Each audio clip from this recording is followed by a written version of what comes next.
Hello दोस्तों, नमस्कार। हमारे YouTube चैनल में आप सभी का फिर से स्वागत है। आज हम इस लेक्चर में पढ़ाने जा रहे हैं प्रतिरोधों का संयोजन। हम लास्ट क्लास पढ़ाए थे विद्युत शक्ति, फिर बताए थे उनके मात्रक, फिर उस पर हम कुछ न्यूमेरिकल्स किए थे। ठीक है, तो सबसे पहले देखो प्रतिरोधों का संयोजन या फिर समूहन होते क्या है। सबसे पहले हम आपको प्रतिरोध की बात करें तो विद्युत प्रतिरोध का काम होता है, प्रतिरोध का मतलब है रुकावट उत्पन्न करना। यहाँ विद्युत प्रतिरोध की बात किया जा रहा है तो विद्युत प्रतिरोध का मतलब होता है कि विद्युत धारा के मार्ग में रुकावट उत्पन्न करना। यानी प्रतिरोध करता क्या है, विद्युत प्रतिरोध तो विद्युत धारा के मार्ग में रुकावट उत्पन्न करता है और उसी को हम क्या कहते हैं, विद्युत प्रतिरोध। तो ध्यान रखना कि विद्युत धारा के मार्ग में जो रुकावट उत्पन्न करता है उसी को क्या कहा जाता है, विद्युत प्रतिरोध। तो सबसे पहले अब हम क्या पढ़ेंगे, प्रतिरोधों का संयोजन या फिर समूहन। अब रही बात की सर संयोजन या समूहन होते क्या है, तो जैसे मान लो प्रतिरोध को, ठीक है, बहुत सारे प्रतिरोध यानी दो या दो से अधिक अगर मान लो आपके पास प्रतिरोध है और उनको हम क्या किए, एक दूसरे से जोड़े, ठीक है, जोड़ने के बाद जो तुल्य प्रतिरोध प्राप्त होता है उसी को हम क्या कहते हैं, प्रतिरोधों का समूहन।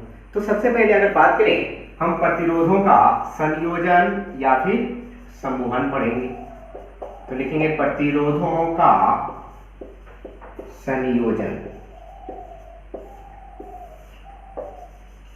ठीक है, तो सबसे पहला चीज आपको ध्यान रखना है कि प्रतिरोधों का संयोजन जो होता है वो मुख्यतः दो प्रकार के होते हैं।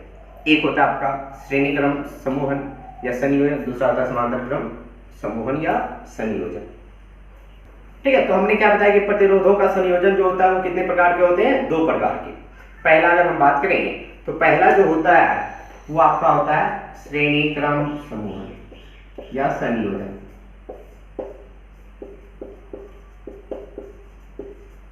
और दूसरा जो होते हैं समांतर क्रम संयोजन। तो आपको ध्यान रखना है कि प्रतिरोधों का जो संयोजन या समूहन होता है वो कितने प्रकार के होते हैं, दो प्रकार के। पहला आपने क्या होता है श्रेणी क्रम संयोजन और दूसरा क्या होता है समांतर क्रम संयोजन। अब बारी बारी से हम पढ़ेंगे। पहला क्या पढ़ेंगे, श्रेणी क्रम संयोजन। तो सबसे पहले देखो अगर हम बात करेंगे श्रेणी क्रम संयोजन की, चलिए तो सबसे पहले पढ़ेंगे प्रतिरोधकों का श्रेणी क्रम समूहन या संयोजन। इसमें होते क्या, तो श्रेणी क्रम समूहन या संयोजन में होता क्या है कि दो या दो से अधिक प्रतिरोध को इस प्रकार जोड़िए कि उससे प्रवाहित होने वाली धारा प्रत्येक प्रतिरोध में समान हो। अगर प्रत्येक प्रतिरोध से जो धारा गुजरेगी, ठीक है, अगर उसका मान समान होता है तो वैसे समूहन या संयोजन को कौन सा क्रम में बोला जा सकता है, तो आपका श्रेणी क्रम में बोला जा सकता है। तो सबसे पहले हम मान लेंगे कि आपके पास मान लो कि तीन प्रतिरोध है, ठीक है, मान लेते हैं कि तीन प्रतिरोध जो है वो है पहला R1, ठीक है, दूसरा मान लेते हैं R2, तीसरा मान लेते हैं R3 है, ठीक है, ये मान लो R1 है, ये R2 है और ये क्या है R3। इनको अगर मान लो सबका सब हम एक ही तार से जोड़ देते हैं, मान लो बिंदु A तथा B के बीच एक दूसरे के सिरे के साथ जोड़ते चले जाए। मान लो इसका दूसरा सिरा दूसरे के पहले सिरे से, ठीक है, दूसरा का दूसरा तीसरे के पहले, इसी क्रम में अगर जोड़ते चले जाते हैं तो ये श्रेणी क्रम में कहलाता है। तो मान लीजिए कि R1, R2 और R3 प्रतिरोध है, यानी तीन प्रतिरोध, इनको हम बिंदु A तथा B के बीच कौन से क्रम में जोड़ दिए, श्रेणी क्रम। अब मान लेते हैं कि बिंदु A तथा B के बीच जो हम विभवांतर आरोपित किए वो मान लो V विभवांतर, ठीक है, कितना विभवांतर आरोपित किए हैं, V विभवांतर। तो इससे क्या होगा, कुछ ना कुछ धारा प्रवाहित होगा, I, कितना प्रवाहित होगा, I। तो इससे देखो एक ही तार है तो यहाँ भी I, यहाँ भी I, यहाँ भी I, तो फिर बाहर कितना निकलेगा, फिर से I ही आएगा। ठीक है, अगर मान लो कि R1 प्रतिरोध के सिरों पर का जो विभवांतर है, यानी इनके सिरों के बीच का विभवांतर वो मान लो V1, इनके सिरों के बीच का विभवांतर मान लो V2 और इनके सिरों के बीच का विभवांतर V3। ठीक है, तो बताओ इसमें धारा कितना प्रवाहित हो रहा है, I। तो V1 का मान क्या होगा, ओम के नियम से चलो तो I गुना R1। V2 का मान कितना होगा, तो इसमें धारा अभी भी I, तो I गुना R2, और V3 का मान इसमें अभी भी धारा I, तो I गुना R3। और टोटल विभवांतर आपने कितना आरोपित किया, तो V। तो V बराबर क्या होगा, V1 plus V2 plus V3। तो यहां से अगर हम लिखना चाहें V1 का मान, तो V1 बराबर क्या आएगा I इंटू R1। V2 का अगर मान लिखना चाहें तो I इंटू R2 और V3 का मान लिखना चाहें तो I इंटू R3। देखो ध्यान से क्या बोले कि V1 बराबर I इंटू R1, V2 बराबर I इंटू R2 और V3 बराबर I इंटू R3। क्योंकि एक ही तार से जुड़ा हुआ है तो सब में धारा कितना प्रवाहित होगा I। अगर प्रत्येक प्रतिरोध से धारा I प्रवाहित होता है किसी को हम श्रेणी क्रम संयोजन या समूहन कहते हैं। तो अब देखो अगर हम यहां से बात करें बिंदु A तथा B के बीच कुल विभवांतर,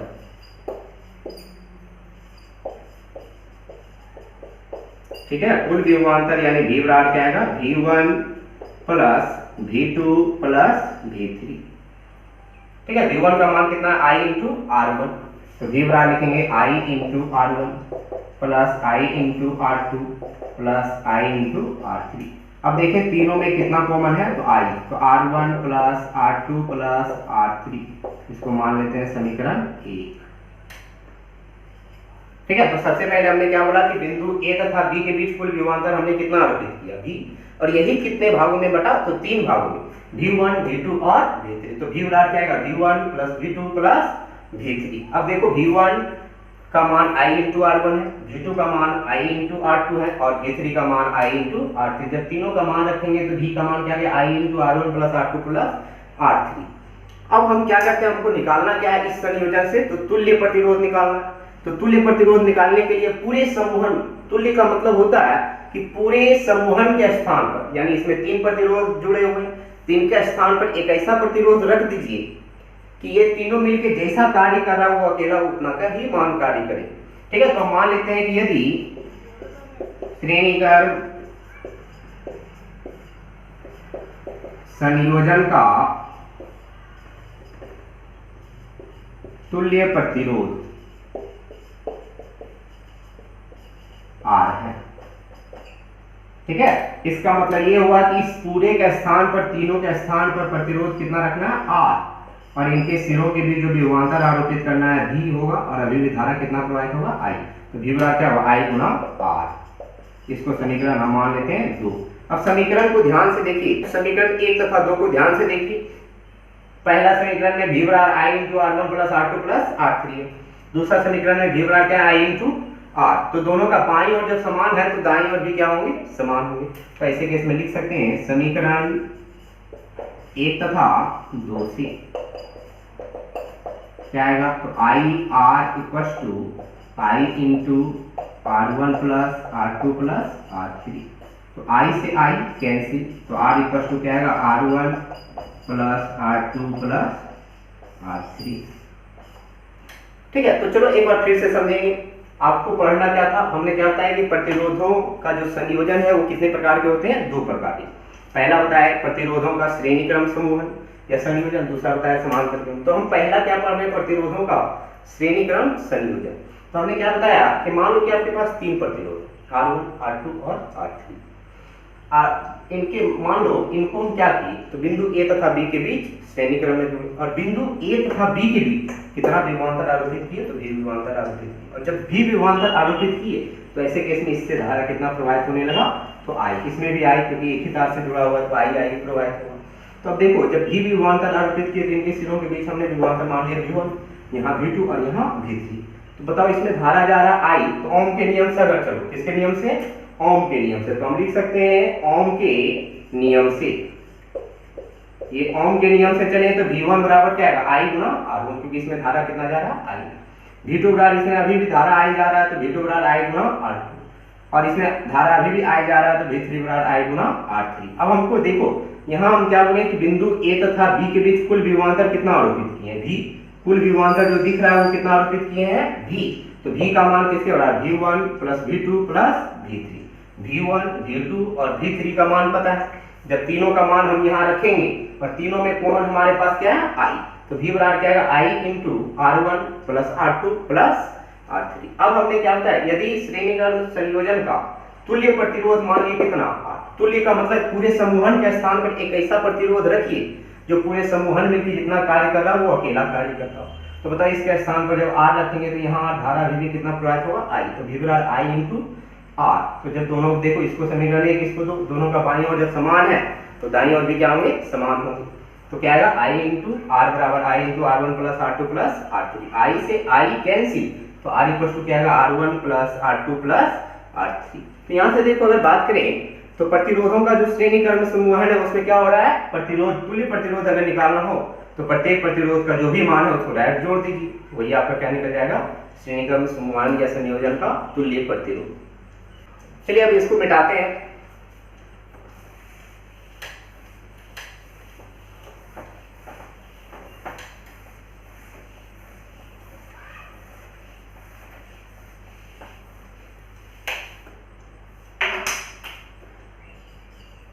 नेक्स्ट अब पढ़ेंगे प्रतिरोधों का समांतर क्रम समूहन या संयोजन। तो प्रतिरोधों का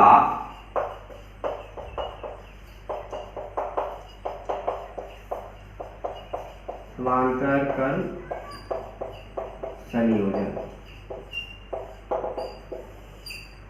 ठीक है। क्या पढ़ेंगे, प्रतिरोधों का समांतर क्रम संयोजन। तो सबसे पहले देखो प्रतिरोधों का समांतर, समांतर में क्या होता है, एक दूसरे का ऐसे ही होते हैं, यानी एक दूसरे के क्या होते हैं, समांतर होते हैं। तो सबसे पहले मान लो कि आपके पास तीन प्रतिरोध यानी दो या दो से अधिक प्रतिरोध, तो एक दूसरे के समांतर जोड़िए। जब हम समांतर जोड़ते हैं, समांतर क्रम समूहन कहता क्या है कि प्रतिरोधों का ऐसे समूहन जिनकी सिरों के बीच का विभवांतर, यानी प्रत्येक प्रतिरोधों के सिरों के बीच का विभवांतर क्या होता है, समान होता है, तो उसको हम क्या कहते हैं, समांतर क्रम समूहन। तो सबसे पहले देखो यहाँ मान लो इसका प्रतिरोध R1, यहाँ R2 और यहाँ R3, इनको हम किनके बीच जोड़े, तो बिंदु A तथा B के बीच मान लो हम समांतर क्रम में जोड़ दिए। तीन प्रतिरोध हैं R1, R2 और R3, इनको बिंदु A तथा B के बीच कौन से क्रम में दिख रहा है, समांतर क्रम। अब हम क्या करते हैं कि बिंदु A तथा B के बीच भी विभवांतर आरोपित किए, ठीक है, कितना विभवांतर आरोपित किए हैं, भी विभवांतर। तो बताओ ये वाला टर्मिनल बैटरी का प्लस और ये क्या है, माइनस। तो यहां से जो चलेगा मान लो धारा कितना चला, आई। वहां क्या था, एक ही तार में प्रवाहित हो रहा था, लेकिन ये धारा देखो कितने भागों में बट रहा है, एक, दो और एक, तीन हो गया। तो तीन भागों में बट रहा है, तो मान लो कि इसमें जो धारा गया वो मान लेते हैं I1, इसमें जो धारा गया ये I2 और इसमें जो धारा गया वो I3। फिर तीनों देखो जाएगा, इससे अलग अलग प्रवाहित होगा, फिर तीनों एक जगह आके मिलेगा और टोटल फिर वापस लौटेगा। तो कितना लौटेगा, I। तो ये जो धारा I है वो कितने भागों में बटा, तीन भागों में, I1, I2 और I3। अब तो अगर समांतर क्रम में है तो समांतर क्रम में विभवांतर समान होता है। तो ऐसे केस में अगर I1 की बात करें तो जैसे आपने ओम के नियम से चलो, तो ओम के नियम में आपने क्या पढ़ा, V बराबर I गुना R। तो I बराबर क्या होगा, V बटा R। तो यहाँ से अगर हम I1 का मान निकालें तो I1 बराबर क्या होगा, V बटा R। तो V बटा यानी V बटा R1। I2 बराबर क्या आएगा, V बटा R2 और I3 बराबर क्या आएगा, V बटा R3। अब बताओ अगर हम बात करें तो परिपथ में जो कुल धारा है वो है कितना, I। और यही I कितने भागों में बट रहा है, तीन भागों में, I1, I2 और I3। तो कुल धारा कितना होगा, I बराबर I1 plus I2 plus I3। तो यहाँ से हम लिख सकते हैं कि इसलिए परिपथ में कुल धारा, तो कुल धारा I equal to I1 plus I2 plus I3। अब बताइए I1, I2 और I3 का मान पता है या नहीं, मान पता है। तो जब तीनों का मान पता है तो तीनों का मान रखेंगे। चलिए हम मान रखते हैं। तो I बराबर I1 का मान कितना है, V बटा R1, I2 का मान कितना है, V बटा R2 और I3 का मान है V बटा R3। जब तीनों का मान हम रखेंगे, रख चुके हैं, तीनों में कुछ कॉमन दिख रहा होगा भी, तो क्या बचेगा, 1/R1 plus 1/R2 plus 1/R3। इसको समीकरण हम कितना मानेंगे, 1। अब बताओ यहाँ ये कौन से क्रम है, समांतर क्रम। तो समांतर क्रम समूहन का तुल्य प्रतिरोध निकालना हो तो पूरे समूहन के स्थान पर एक प्रतिरोध मान लेंगे, क्या, R। तो लिख सकते हैं कि यदि समांतर क्रम संयोजन या समूहन का तुल्य प्रतिरोध R है, तो अगर R है तो ऐसे केस में I बराबर क्या होगा, V बटा R। इसको समीकरण कितना, 2। तो जब समीकरण 2 लगाएंगे, समीकरण 1 और 2 को ध्यान से देखो, दोनों का बाईं ओर जब समान है तो दाईं ओर भी क्या होंगे, समान होंगे। तो ऐसे केस में लिख सकते हैं कि समीकरण 1 तथा 2 से ठीक है, 1 तथा 2 से क्या आएगा, v बटा r बराबर v into 1/r1 plus 1/r2 plus 1/r3। अब देखो v से v क्या हो गया, एक बार में कट गया, तो 1/r बराबर 1/r1 plus 1/r2 plus 1/r3। चलिए तो फिर से एक बार देख लेंगे। हमने क्या बताया कि हमको पढ़ना क्या था, प्रतिरोधों का समांतर क्रम संयोजन। हमने क्या बोला कि मान लिया कि 3 प्रतिरोध हैं, पहला है R1, दूसरा R2 और तीसरा R3। इन तीनों प्रतिरोधों को बिंदु A तथा B के बीच कौन से क्रम में दिख रहा है, तो समांतर क्रम में जोड़े हुए दिख रहा है। अब हमने क्या बोला कि बिंदु A तथा B के बीच कितना विभवांतर आरोपित किए हैं, तो V विभवांतर। अब जब V विभवांतर आरोपित किए हैं तो बताओ इससे कितना धारा निकला, I। लेकिन ये तो एक तार है नहीं, 3 अलग अलग तारों में जा रहा है, तो मान लो इसमें धारा गया I1, इसमें I2 और यहाँ I3। फिर तीनों जब अलग अलग प्रवाहित होगा फिर एक ही जगह मिलेगा, जब एक जगह मिलेगा तो फिर से धारा कितना हो जाएगा, I। तो बाहर आया कितना, I। आप पढ़ चुके ओम के नियम से कि V बराबर क्या था, I गुना R। जब V बराबर I इंटू R होता है तो हमने क्या बताया, V बराबर I गुना R, तो I बराबर क्या आएगा, V बटा R। ठीक है, अब देखो अगर समांतर क्रम में है तो विभवांतर क्या होता है, समान होता है। तो अगर यहाँ का विभवांतर भी, तो यहाँ भी यहाँ भी और यहाँ भी, तो I1 बराबर क्या आएगा, V बटा R1, I2 बराबर क्या आएगा, V बटा R2, I3 बराबर क्या आएगा, V बटा R3। तो वही लिखे, देखो I1 बराबर V बटा R1, I2 बराबर V बटा R2, I3 बराबर V बटा R3। अब हमको क्या निकालना है, परिपथ में कुल धारा। तो कुल धारा है कितना, I। तो I बराबर I1 plus I2 plus I3। I1, I2, I3 का जब मान यहाँ से उठा कर रखेंगे तो तीनों में कॉमन क्या है, V। जब कॉमन लेंगे तो I बराबर क्या है, V into 1/r1 plus 1/r2 plus 1/r3। अब हमने क्या बताया, यदि समांतर क्रम संयोजन का तुल्य प्रतिरोध कितना है, R है, तो ऐसे केस में I बराबर क्या है, V बटा R। इसका मतलब ये हुआ कि अगर मान लो यहाँ समांतर क्रम का तुल्य यानी एक प्रतिरोध, तुल्य का मतलब क्या हुआ, एक प्रतिरोध रखना, तो मान लो कितना रखे, R, और इनके सिरों पर आरोपित कितना किए, V। तो अभी भी धारा कितना प्रवाहित होगा, I। तो I बराबर क्या है, V बटा R। अब देखो दोनों का बाईं ओर जब समान है तो दाईं ओर भी क्या होंगे, समान होंगे। तो लिख सकते हैं, देखो ये I और ये I समान है, तो V बटा R बराबर V into 1/r1 plus 1/r2 plus 1/r3। V से V कैंसिल, तो 1/r बराबर 1/r1 plus 1/r2 plus 1/r3। तो यहाँ से क्या पता चला कि श्रेणी क्रम में जब हम जोड़ रहे थे तो तुल्य प्रतिरोध निकालना जो था वो कैसे निकल रहा था, तो प्रत्येक प्रतिरोध को डायरेक्ट जोड़ दीजिए, वही आपका तुल्य प्रतिरोध। लेकिन समांतर क्रम में अगर हम बात करें तुल्य प्रतिरोध निकालते कैसे हैं, तो तुल्य का व्युत्क्रम जो मान बराबर होता है प्रत्येक प्रतिरोध के व्युत्क्रम के योग के बराबर होता है। ठीक है,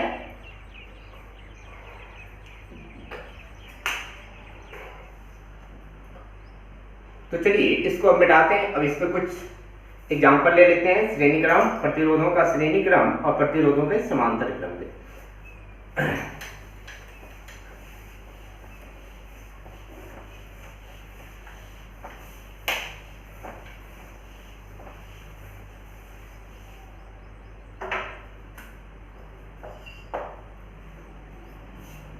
क्वेश्चन अगर बोले कि निम्नलिखित में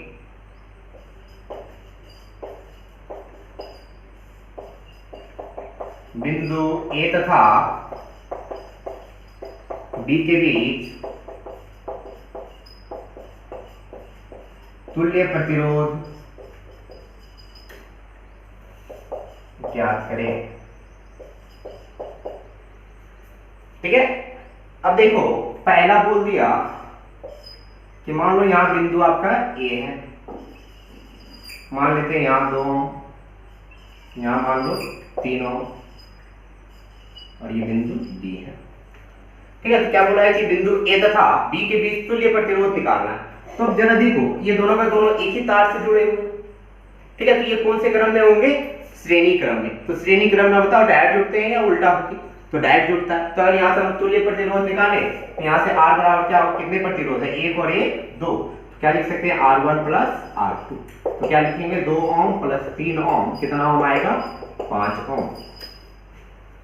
चलिए अब दूसरा एग्जांपल लें, तो सब ये तो समझ में आ ही गया होगा। हमने क्या बोला कि देखो ये दोनों का दोनों एक ही तार से जुड़े हुए हैं, तो ये दोनों कौन से क्रम में, श्रेणी क्रम। और श्रेणी क्रम में अगर है तो डायरेक्ट जुड़ेंगे, तो R बराबर क्या R1 प्लस R2, यानी 2 ओम प्लस 3 ओम कितना हो 5।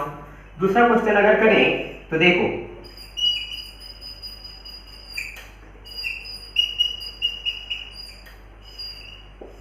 मान लीजिए यहां आपका 4 ओम है और यहाँ मान लीजिए 6 ओम है। ये बिंदु ए है और ये बिंदु बी। तो अब देखो ये दोनों कौन से क्रम में दिख रहा है, समांतर क्रम में। अगर समांतर क्रम में है तो डायरेक्ट या उल्टा, तो उल्टा करके जोड़ते हैं। तो अब बताओ यहाँ क्या लिखेंगे, 1/r equals to 1/r1 plus 1/r2। अब बताओ 1/r equals to 1/r1, r1 का मान कितना है 4 और r2 का मान कितना है 6। अब बताओ 4 और 6 का एलसीएम कितना, तो 12। 4 से कितने बार में, 3 बार में। 6 से कितने बार में, 2 बार में। तो अब बताओ 1/r बराबर क्या आएगा, 5/12। तो r बराबर क्या आएगा, 12/5 ओम।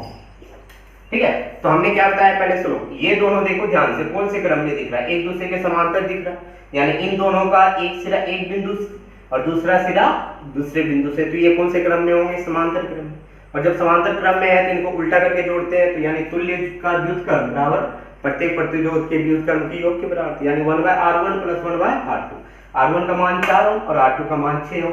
तो 4 और 6 का एलसीएम कितना, 12। 4 से 3 बार में, 6 से 2 बार में, तो कितना आएगा 5/12। तो r बराबर क्या आएगा 12/5। ठीक है, तो लिख लीजिए।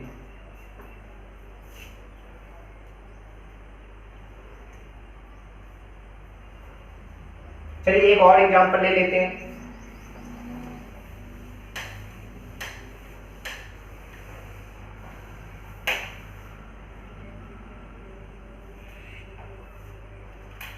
तीसरा अगर हम बात करें,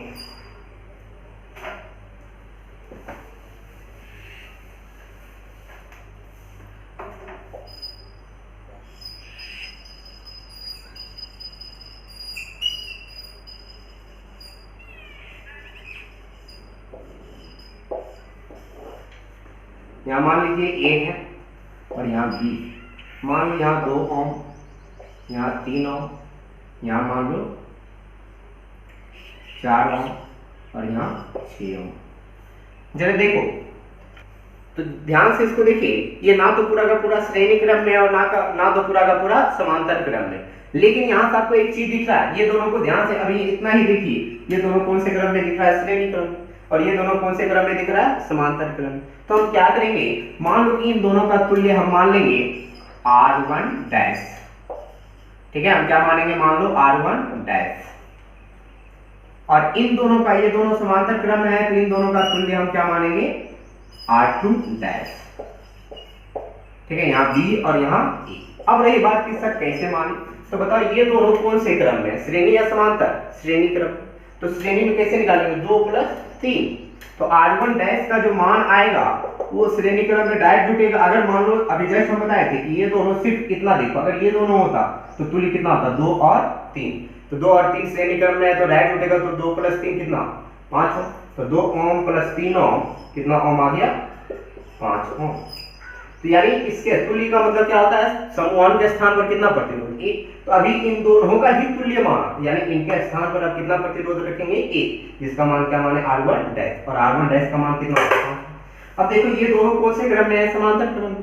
तो इन दोनों का तुल्य हमने क्या माना, r2 डैश। तो r2 डैश का मान निकालेंगे कैसे, तो अगर समांतर क्रम में है तो डायरेक्ट या उल्टा, तो उल्टा करके जोड़ते हैं। यहाँ से अगर हम लिखना चाहें 1/r2 डैश बराबर 1/4 प्लस 1/6। तो बताओ 4 और 6 का एलसीएम कितना, 12। अभी जस्ट बताए थे। तो 4 दिया 12 और 6 गुना 12 कितना आ गया, 5/12। तो हमको निकालना क्या है, r2 डैश। तो r2 डैश का मान कितना आ गया, 12/5 ओम। अब ध्यान से देखो, r1 डैश और r2 डैश श्रेणी क्रम में दिखा है या समांतर क्रम, ये श्रेणी क्रम है। तो यहाँ से अगर हम लिखना चाहें तो लिख सकते हैं कि चूंकि r1 डैश तथा r2 डैश कौन से क्रम में दिख रहा है, श्रेणी क्रम में है। तो यहां से हमको निकालना क्या है, तुल्य प्रतिरोध। तो बताओ तुल्य प्रतिरोध R बराबर क्या होगा, r1 dash plus r2 dash. r1 dash का मान कितना आया, 5 ओम, और r2 डैश का मान आया 12/5। 5 ओम 12/5 ओम। जब एलसीएम लेंगे तो कितना आएगा, 5 × 5 = 25 और 12 ओम, 37/5 ओम। ठीक है, चलिए तो एक बार फिर से देख लें, हमने क्या बोला कि ये दोनों कौन से क्रम में दिख रहा है, श्रेणी। तो इन दोनों का, केवल इन दोनों का तुल्य हमने माना r1 डैश, और r1 डैश का मान कितना, 2 + 3 कितना हो, 5 हो। अब फिर हमने क्या बोला, ये दोनों समांतर क्रम में दिख रहा है, तो इन दोनों का तुल्य मान ले कितना, r2 डैश। तो r2 डैश का मान कैसे निकालेंगे, तो उल्टा व्युत्क्रम करके, तो 1/r2 डैश बराबर 1/4 + 1/6। तो बताओ 4 और 6 का एलसीएम 12, 4 से 3 बार में, 6 से 2 बार में, तो 5/12। अब हमने क्या बोला, जब r2 डैश निकालना है तो जब हम इसको पलटेंगे तो इसको भी पलट देना है, तो r2 डैश का मान 12/5 है। अब देखो चूंकि r1 डैश और r2 डैश कौन से क्रम में, श्रेणी क्रम में, तो अगर श्रेणी क्रम में है तो इनका तुल्य क्या होगा, डायरेक्ट हो जाएगा। तो r बराबर r1 dash plus r2 dash, 5 ohm plus 12/5 कितना आएगा, तो आपका 37/5 ओम। ठीक है, तो लिख लीजिए।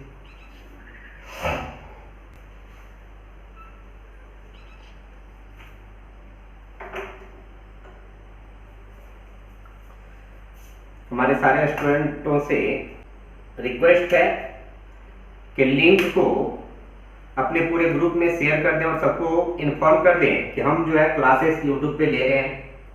ठीक है, क्योंकि सर बहुत लोगों को पता नहीं है, अभी भी कॉल कर रहे हैं कि सर क्लास कब से लीजिएगा ऑनलाइन। तो जरा आप कष्ट करके बता दें और थोड़ा सही हम रखें, ऐसा नहीं है कि कोचिंग नहीं खुलेगा। ठीक है, थोड़ा लेट है, अभी कोरोना काल जो है, इस महामारी में जो है सभी को परेशानी हो रही है, सभी का जिंदगी जो है इधर उथल पुथल हो गया है। ठीक है, ऐसा नहीं है कि हम ही लोग के साथ सिर्फ हुआ है। ठीक है, सारे स्टूडेंट जितने भी कोचिंग है, जितने भी स्कूल्स हैं, सारे बंद हैं। ठीक है, और हम जो है आपको रेगुलर क्लास आपका लेते रहेंगे, यूट्यूब पे ही वीडियो अपलोड करते रहेंगे और आप रेगुलर जो है देखते रहिए। जिनको पता नहीं है इन्फॉर्म भी कर दें। ठीक है, चलिए तो आज की सेवा यहीं तक रहने दीजिए। अब हम आपसे मिलते हैं नेक्स्ट डे। बहुत बहुत धन्यवाद।